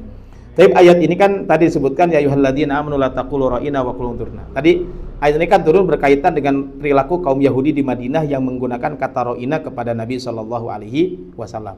Maka Allah melarang umat Islam menggunakan kata ra'ina agar tidak ditiru kan di sini kan, dan dimanfaatkan oleh orang-orang kafir untuk menghina Nabi ya. Sebagai gantinya Allah mengatakan unzurna. Nah, kemudian jawabannya apa? Ayat ini bukan dasar perintah untuk membalas penghinaan dengan kata-kata baik secara mutlak, bukan itu. Jadi ayat ini tidak mengatakan kalau semua perkataan buruk balas dengan kebaikan. Enggak seperti itu. Maka inti dari ayat ini kan ada 3. 1, berhati-hati dalam berucap. Ya, artinya apa? Agar tidak memberikan celah bagi musuh Islam untuk mengejek atau merendahkan simbol-simbol agama. Ini kan kaitan dengan ini yang pertama itu. Yang kedua, menghindari tasyabuh. Tasyabuh itu apa? Berarti kan mengikuti perkataan, perbuatan yang ini berkaitan dengan agama tertentu dan tegas menolak bentuk pelecehan. Nah, mengenai bagaimana membalas penghinaan terhadap Nabi, Islam mengajarkan cara proporsional. Secara umum Al-Quran mengajarkan untuk membalas keburukan dengan kebaikan guna melunakkan hati, kan begitu? Kan disebutkan dalam surat Fussilat ayat 34, idfa' billati hiya ahsan. Jadi balaslah keburukan itu dengan kebaikan. Tujuannya apa? Supaya dia bisa berbalik kepada kita. Nah, namun jika penghinaan tersebut merupakan bentuk penistaan agama yang sistematis dan bertujuan merusak umat Islam, berhak dan wajib bereaksi untuk membelanya sesuai koridor hukum yang berlaku di tempat tersebut. Jadi hukum asalnya idfa' billati hiya ahsan. Tapi tadi kalau ini adalah akan berdampak sistemik dan ini kayaknya sudah direncanakan, maka balas sesuai dengan hukum yang berlaku di negara tersebut. Tanpa harus berbuat anarkis, bereaksi terhadap penista agama, ini adalah kan di dalam undang-undang itu diatur kaitan dengan bab ini. Itu ya. Jadi konteks ayat itu bukan berarti semua keburukan harus dibalas dengan kebaikan, enggak. Makanya di dalam ayat lain juga saya baca di salah satu buku. Jadi kalau ada orang berbuat buruk kepada kita, maafkan. Itu hukum asalnya, Pak. Tapi kalau dibiarkan akan muncul ngalunyak, Pak. Malah tambah berbuat buruk, hukum orang tersebut. Itu kan seperti itu. Makanya Rasulullah SAW juga kan banyak kan. Ketika ada hal-hal yang memang Rasul bagaimana memaafkan. Tapi kalau sudah berkaitan dengan hukum syariat, harus potong tangan, itu kan babnya lain. Kata Rasul, kalau anak saya mencuri, saya akan potong tangannya. Tapi kalau urusan personal, Rasul adalah orang yang sangat toleran. Ini yang pertama. Yang kedua adalah apakah toleransi beragama di negeri kita merupakan wujud mengalah kepada keadaan? Toleransi kan dalam bahasa Arab kan disebut dengan tasamuh. Ya. Dalam Islam bukanlah sikap mengalah karena lemah atau mendiamkan kebatilan. Tapi toleransi itu adalah prinsip ajaran Islam. Makanya nanti di dalam surat Al-Mumtahanah atau Al-Mumtahinah itu kan disebutkan apa? Kaitan dengan bagaimana kita berinteraksi dengan sesama non-muslim. Selama mereka tidak menyerang kita, tidak menyerang kita, kemudian tidak mengusir kita, maka apa? Maka kata Allah Subhanahu wa taala apa? Berbuat baiklah kepada mereka. Tapi tadi kalau mereka menyerang kita, itu barulah kita membalas kaitan dengan bab ini. Makanya la ikraha fiddin. Kan tidak ada paksaan dalam agama. Lakum dinukum waliyadin. Toleransi desa yang majemuk adalah wujud dari apa? Kedewasaan beragama dan sebagainya. Ini artinya apa? Bahwa bukan berarti toleransi itu kita lemah, enggak ada berkaitan dengan bab itu. Jadi toleransi itu bukan tanda kita mengalah. Memang ya itulah toleransi. Rasulullah SAW kan ketika di Madinah sudah kuat kan? Tapi bagaimana toleransi Rasulullah SAW? Ya, ini adalah konteks saya. Kemudian yang ketiga tentang penggantian nama ya lembaga rumah sakit, contohnya istilahnya Al-Ihsan dengan apa dari sebagainya, ya tentu kan ini mah ada tidak melanggar aturan lah ya. Kalau itu mah mangga lah, itu mah lebih kepada politik dan lain sebagainya gitu ya. Jadi kalau merubah nama mah jangan sampai jadi rame lah menurut saya mah. Ya mangga aja itu mah, mungkin ada unsur politik dan lain sebagainya. Ini tentu juga kalau kita lihat kaitan dengan ro'ina dengan perubahan nama rumah sakit ya tidak bisa lah dikaitkan dengan itu. Ya saya secara pribadi juga tidak setuju lah dirubah dengan itu. Tapi kan kalau kita mengaitkan perubahan nama rumah sakit dengan la taqulu ro'ina, ya tentu ini adalah tidak tepat lah untuk menggantikan. Analogi ini kurang tepat jika dikaitkan dengan surat Al-Baqarah ayat 104. Saya bukan setuju dengan perubahan nama itu, enggak. Ya. Tapi kan tadi kalau dikaitkan dengan la taqulu ro'ina wa qulu unzurna, tentu ini adalah tidak bisa dikaitkan dengan ayat ini. Karena ini kan Allah alam apakah itu tujuannya menghinakan Islam atau tidak. Ini kan perlu ada penelusuran dan lain sebagainya. Tentu umat Islam tidak menolak, bukan berarti mengalah gitu ya. Tapi esensi lebih penting daripada nama. Sikap pertengahan juga perlu gitu ya, kaitan dengan welas asih. Jadi welas asih. Kan dari sisi nama mah welas asih kan ya Rahman Rahim kan sebenarnya kan seperti itu. Cuman tadi maksudnya gini, esensi lebih penting daripada nama. Selama pelayanan kesehatan yang diberikan mencerminkan nilai-nilai Islami, profesionalisme dan lain sebagainya, ya nggak ada masalah. Yang kedua, sikap pertengahan. Umat Islam perlu bijak membedakan mana perkara pokok, akidah, ibadah yang sifatnya pokok, mana perkara-perkara yang bisa diubah dalam bab muamalah yang disebut dengan al-mutaghayyirat. Ya nama kan bisa berubah lah. Ini ke jalan suci banyak. Saya teh suci teh naon Pak teh? Surapati Cicaheum kan jadi naon ya Pak? PPH Mustofa kan berarti suci kan. Ya kan suci teh indah gitunya. Tapi ini jadi PPH Mustofa jadi pajak atau PPH apa Pak? Jadi intinya apa Pak? Ajaran Islam mendorong kita untuk bijaksana. Kita harus tepat menjaga kehormatan agama. Jadi gini, Islam itu sangat bijaksana. Jadi kita harus membedakan ini adalah kaitan dengan kehormatan agama dan nabi, namun juga kita harus cerdas dan penuh damai dalam berinteraksi sosial di tengah masyarakat yang menjenguk. Sikap diam tidak selamanya mengalah. Tapi tentu ini adalah bab ini tentu perlu diperhatikan. Itu barangkali Ustaz Yun. Barakallahu fikum Ustaz Yun, hatur nuhun ya atas pertanyaannya dan masukannya. Barakallahu fikum. Ya. Nah itulah. Ada sebentar sedikit mungkin ada ungkapan salah seorang ulama, al-ibratu bil musammayat la bil asma. Yang menjadi patokan itu bukan nama tapi esensi. Jadi yang menjadi patokan itu adalah esensi, bukan nama. Nama mah nggak jadi patokan. Ya bisa jadi Pak, kadang ada nama-nama tertentu yang mungkin namanya nggak Islami. Tanda petik gitu ya, namanya umum tapi di situ pelayanannya adalah yang Islami, itu gak ada masalah. Hanya dari sisi nama saja. Makanya tadi daripada nama Islami tapi kelakuanana, nah itu kan akhirnya jadi mencoreng. Ya idealnya sih namanya Islami, ininya juga pelayannya juga bagus. Makanya ada saya di Kota Bandung itu ada salah satu lembaga pendidikan, Pak. Orang melihat pertama kali itu jangan-jangan itu bukan lembaga Islam, tapi dia Islam, Pak. Ya, karena namanya tuh umum banget gitu. Tapi di situ, subhanallah Pak, guru-guru di situ harus tilawah sehari 1 juz, harus baca dzikir pagi dan sore, dan lain sebagainya.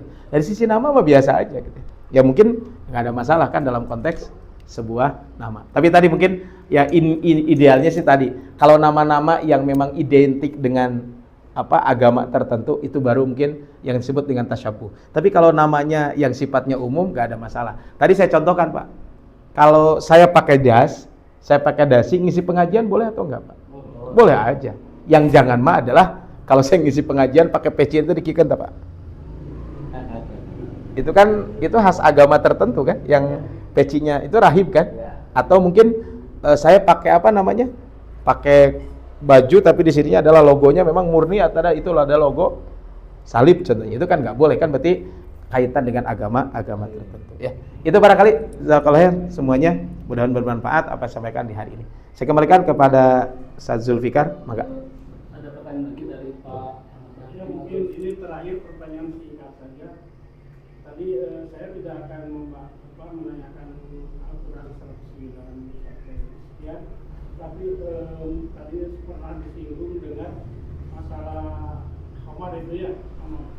Itu kan prosesnya tidak langsung diharamkan gitu ya.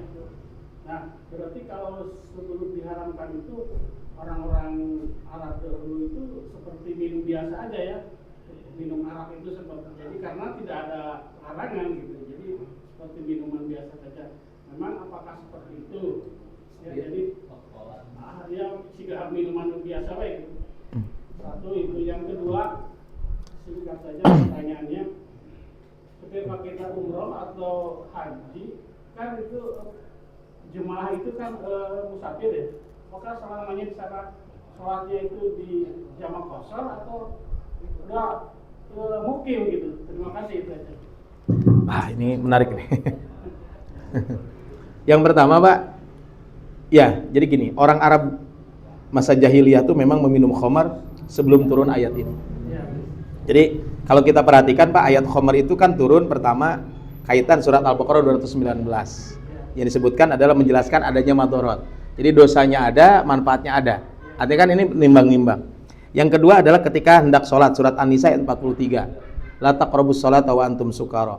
Yang ketiga surat Al-Maidah ayat 90. Nah, ketika turun ayat surat Al-Maidah ayat 90 adalah ya udah clear sama sekali. Nah, pertanyaannya mungkin ini, apakah Nabi minum khamar sebelum turun ayat ini? Sebelum kenabian dan sebelum pengharaman, khamar merupakan kebiasaan masyarakat Arab. Namun yang menariknya adalah apa? Namun penting dibedakan antara kebiasaan masyarakat dengan memastikan bahwa Nabi meminum atau enggak. Rasul itu enggak. Hal-hal yang tidak baik Rasul itu ditinggalkan. Itu. Nah, cuman mungkin bisa jadi. Nah, kalau kita lihat, tapi mungkin bisa jadi beberapa sahabat Nabi yang sebelumnya memang dia masih terkontaminasi dengan budaya di masyarakat di situ. Maka mengapa dulu orang Arab minum khamar tetapi kemudian Islam mengharamkan? Karena syariat mengharamkan khamar secara bertahap tadi. Jadi kalau sebelumnya minum ada, biasa minum. Dan tadi Pak, makanya ketika turun ayat khamar di Madinah itu menurut orang jadi basah Pak jalan teh. Kenapa? Karena ya tadi ya seperti itu. Sama seperti riba. Riba itu di zaman jahiliyah memang memasyarakat. Maka disebut dengan riba fadl, itu disebut dengan riba jahiliyah. Itu adalah kalau kita berbicara tentang bab ini. Nah, cuman Rasul meminum enggak. Tapi mungkin beberapa sahabatnya ada yang minum, iya. Ya karena tadi hukumnya kan tadi bertahap seperti itu, ya. Ini adalah konteks kaitan dengan yang pertama. Yang kedua, Pak, ini memang masalah fikih ya. Jadi gini, kalau kita nomaden itu gini, Pak. Hari ini saya ke Jakarta, besok ke Surabaya, besok lagi kemana itu kan. Kalau kita selama sepanjang perjalanan terus-menerus tidak berhenti di satu tempat, misalnya hanya berhenti muter lagi, jalan lagi gitu ya. Kalau kita nomaden seperti itu, para ulama sepakat kita boleh mengqashar dan menjamak sepanjang itu. Biasanya Bapak kan ada tuh orang yang naik mobil Pak keliling Indonesia, itu mah terus saya muter dia Pak. Atau ke Mekah naik sepeda namanya. Atau ke Mekah naik sepeda lebih mahal Pak. Mendingan ke naik pesawat Pak. Ya. Nah, artinya apa Pak? Kalau lihat seperti itu maka apa? Orang seperti itu enggak ada masalah. Nah, Cuman para ulama mengatakan kalau dia sudah menetap di satu tempat, apakah dia masih dikatakan mukim atau dia dikatakan musafir? Sehingga konsekuensinya apa? Nanti kalau dikatakan mukim berarti ya saya dari sini ke Madinah. Berarti perjalanan dari sini ke Madinah saya boleh dikosor. Tapi kalau sudah sampai di Madinah saya tidak boleh dikosor. Kenapa? Karena menurut sebagian ulama saya sudah dikatakan mukim. Kenapa dikatakan mukim? Karena saya nggak jelas, Pak. Rek nginep dirinya sabaraha poe. Kan udah ada hotelnya. Kecuali Bapak ke Madinah teh, ini teh ke Madinah. Sabaraha poe di Madinah teh nggak sabetahna we. Nah, itu kan nggak jelas. Nah, itulah pernah terjadi. Rasul pernah ketika terjadi perang Tabuk itu 21 hari Rasul mengkosor. Kenapa? 20 hari apa 21 hari? Pokoknya mah cukup lama lah. Sampai 20 harian. Kenapa Rasul selama itu mengkosor, Pak? Karena hari perang sabaraha poe, Pak? Teu puguh, Pak. Nah, hari umroh ayeuna pasti tiketna jelas voucher hotel. Nah, sebagian ulama mengatakan itu kita sudah dikatakan mukim. Tapi ulama lain mengatakan enggak. Walaupun begitu kita belum dikatakan mukim. Nah, cuman apa? Kita masih dikatakan musafir. Cuman berapa lama kita dikatakan musafir kalau kita sudah menetap di satu tempat? Sebagian ulama mengatakan ya begitu datang sudah dikatakan mukim. Tapi ulama lain mengatakan enggak. Kita masih dapat dispensasi 4 hari. Jadi selama 4 hari mah teu naon dikosor. Jadi, nah walaupun ulama lain mengatakan tuh pokoknya mah gitu, Pak. Itu, Pak. Jadi perbedaannya adalah di situ. Mangga terus kalau menurut saya mah kalau untuk Muhammadiyah mah ya lihat ya Pak di fatwa Majelis Tarjih Muhammadiyah itu akan lebih aman. Ya.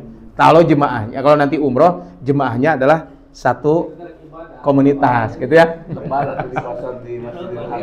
Terus awas pada daya tama ulah lebar di kosor di Masjidil Haram itu mah keringanan yang Allah berikan ya. Cenah ulah sampai ka kieu cenah atuh da emas. Ya, jadi mah enggak we, Pak.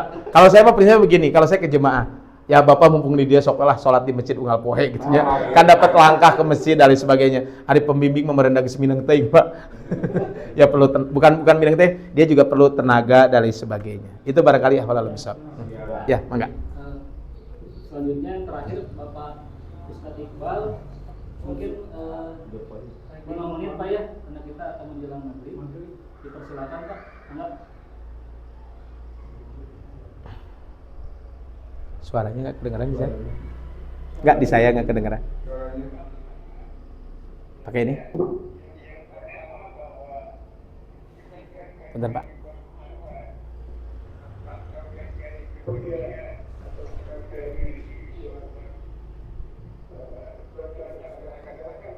Kedengeran ya? Sebentar, saya pakai punya saya aja. Nggak kedengeran.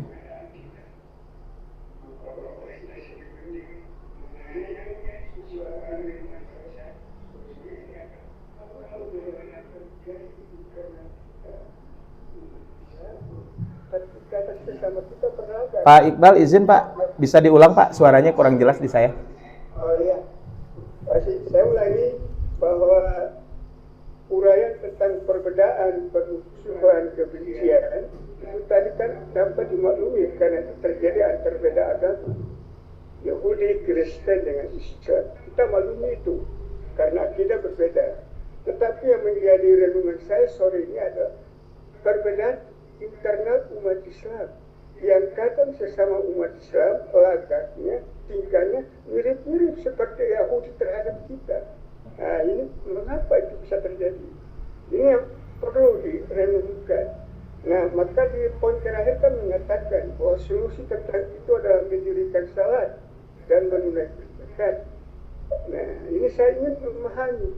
Jangan-jangan Ustaz punten, mungkin salat kita ini terkategori menunaikan, mendirikan. Sebagaimana ayat tadi, siapa tahu ya? Sehingga ketika ada perbedaan sesama kita masih nampak kebencian, permusuhan, saling menyalahkan dan seterusnya. Itu aja poinnya karena waktu. Terima kasih. Ya, tape. Pakai suara punya orang aja, jangan pakai punya saya. Boleh Pak, pinjam itunya. Ya, tape. Gini Pak, jadi gini. Perbedaan dalam Islam itu ada dua. Kata para ulama mengatakan al-ikhtilafu fil furu'i, ya, pertama adalah perbedaan dalam masalah cabang, itu adalah jaizun, itu diperbolehkan. Yang kedua adalah al-ikhtilafu fil usuli, perbedaan dalam masalah usul, dalam masalah pokok itu adalah mamnuun, itu adalah terlarang. Apa yang membedakan perbedaan dalam masalah usul dan furu? Yang membedakan untuk usul dan furu itu adalah nanti ada sebuah ilmu namanya ilmu usul fiqh. Maka ini usul, ini furu. Nah, ini adalah perbedaan seperti ini tentu adalah ini yang tidak diperbolehkan kalau kita berbicara tentang perbedaan dalam masalah usul ini yang tidak diperbolehkan.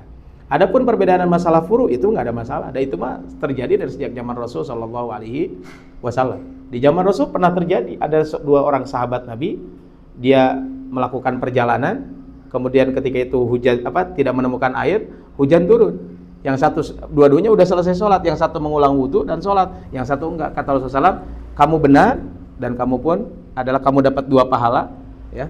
Sedangkan kamu dapat 1 pahala. Tapi tolong diulang deh. Artinya apa? Perbedaan dalam masalah furu itu hal yang biasa. Tapi kalau perbedaan dalam masalah usul itu nggak boleh. Nah inilah mungkin yang jangan terjadi itu adalah perbedaan. Nah mungkin apa yang menyebabkan perbedaan? Tadi Pak, kalau perbedaan dalam masalah furu itu apa ataupun ulama lain mengatakan al-ikhtilafu al-madmum dan ikhtilaf al-mahmud. Perbedaan yang terpuji kenapa? Perbedaan dalam rangka mencari kebenaran, dilandasi dengan keilmuan yang sesuai dengan ilmunya. Nah, sedangkan perbedaan yang tercela itu apa? Perbedaan itu adalah lebih didominasi oleh apa? Hawa nafsu, didominasi oleh ta'assub, yang ta'assub fanatisme yang berlebihan, sehingga pokoknya mah bagaimana saya cari pembenaran. Itu yang tentu tidak dibenarkan konteks kaitan dengan bab ini. Makanya kita belajar dari sholat. Kalau tadi, kenapa dari sholat kita mempelajarinya? Kan ketika sholat Pak, kita tidak melihat imam kan? Imam mereka anak SD, lulusan SMA, asal sesuai dengan koridor yang ada gimana? Jadi kita ngikut bareng-bareng kan? Makanya sholat itu adalah salah satunya bagaimana mengajarkan kita persatuan. Saya tadi baca tadi siang di salah satu kajian, saya sampaikan kaitan dengan kenapa sholat berjamaah Pak. Salah satu hikmah sholat berjamaah itu adalah persatuan. Satu. Yang kedua, di situ kita bisa melihat sosial masyarakat yang ada di sekeliling itu. Nah, ini mungkin konteks kaitan dengan bab ini. Jadi tadi ya, jadi perbedaan tidak semuanya perbedaan itu tercela. Ada perbedaan yang al-mahmud. Itu perbedaan dalam masalah furu. Itu apa? Masalah furu itu perbedaan yang para ulama yang di situ maknanya masih multi-interpretatif, para ulama sendiri berbeda pendapat. Ya udah masing-masing kita mengambil ijtihadnya masing-masing. Mungkin kalau di kita seperti perbedaan ormas dalam masalah ibadah-ibadah yang sifatnya furu'iyah antara NU, Persis, Muhammadiyah kan mungkin ada perbedaan. Ya udah saling menghormati saja. Tapi yang nggak boleh itu adalah kalau perbedaannya adalah karena unsurnya apa Pak? Unsur fanatisme, unsurnya adalah iya mah ada organisasi saya, iya mah. Nah itu kan kalau udah itu yang tidak diperbolehkan. Makanya ada satu masjid bagus tuh Pak. Bersatu dalam akidah, berjamaah dalam ibadah, toleransi dalam khilafiyah, bersama-sama dalam berdakwah. Nah, itu bagus tuh. Jadi bersatu dalam akidah, kemudian berjamaah dalam ibadah, toleransi dalam khilafiyah, bersama-sama dalam berdakwah. Ya kan urusan dakwah mah udah Nah, kita kalau kemarin tuh ada yang nanya, Ustaz gimana kita mendakwai Islam? Non muslim? Ya saya bilang masing-masing kullun ya'malu ala syakilati. Setiap orang silahkan berperan sesuai dengan porsinya masing-masing. Dan saya yakin semuanya pasti punya peran. Nah, yang repot itu apa? Kalau sudah masing-masing merasa menang, peran saya paling besar, itu yang nggak boleh. Ibarat kalau sebuah rumah ini Pak, rumah ini kan alhamdulillahnya genteng itu pernah protes ya.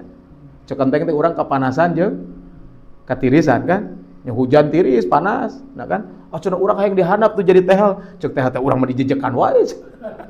Nu repot mah ya Pak, eta bata teu katingali Pak. Coba aya teu pernah muji bata Pak, ini alus kieu henteu Pak.